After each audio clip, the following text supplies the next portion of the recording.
outros países também em volta. Ter uma certa experiência com a cultura de cada país. Naira é outro exemplo de que a Europa é o destino de muitos brasileiros. Ela foi para a Irlanda em fevereiro de 2011 e ficou 5 meses por lá.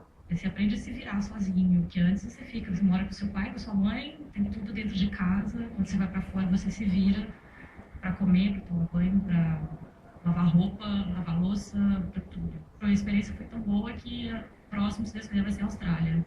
O Brasil passa por uma boa situação econômica e um dos setores que vem colhendo os bons frutos dessa fase é o de intercâmbio. Só esta empresa do ramo registrou 30% de aumento no número de pessoas que viajaram para a Europa nos últimos 3 meses. A Europa está em voga agora, principalmente por o câmbio está um pouco favorável, o euro principalmente está favorável nesse momento. O intercâmbio com o brasileiro ele sai sem dúvida mais em conta do que para alguém do leste europeu ou para algum oriental. Segundo Tadeu, os brasileiros normalmente já pagam preços razoáveis para fazer intercâmbio na Europa. Mas as formas de pagamento ficaram ainda mais fáceis depois da crise europeia. Hoje a possibilidade de um intercâmbio 10 vezes, 12 vezes em juros. Isso com certeza ajuda bastante na hora de definir o intercâmbio, como ele vai poder usufruir desse intercâmbio.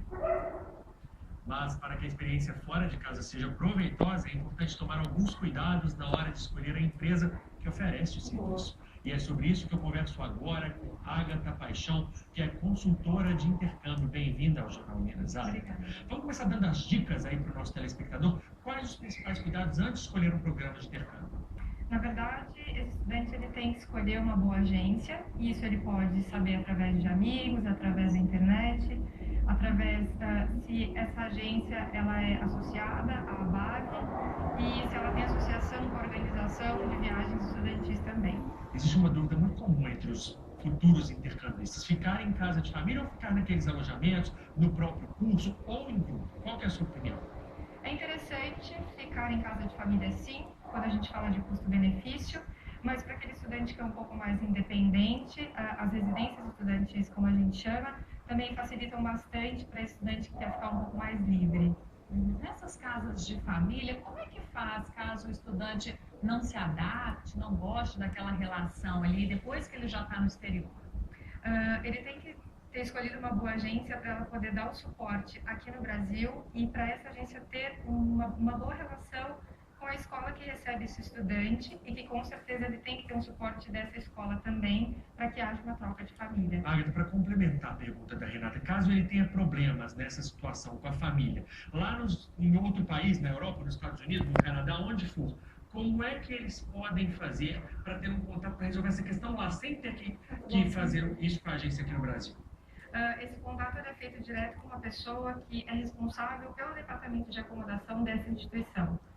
E quanto melhor a instituição, melhor formado vai ser esse departamento. Qual a garantia de contato que eles terão com a família aqui no Brasil também? Porque tem muitas famílias que recebem esses jovens e não deixam usar o telefone, por exemplo. Quais as melhores ferramentas? Hoje o Skype é muito usado, tanto através do telefone quanto pelo computador. Na própria escola existem laboratórios de informática em que essa comunicação é facilitada com os pais.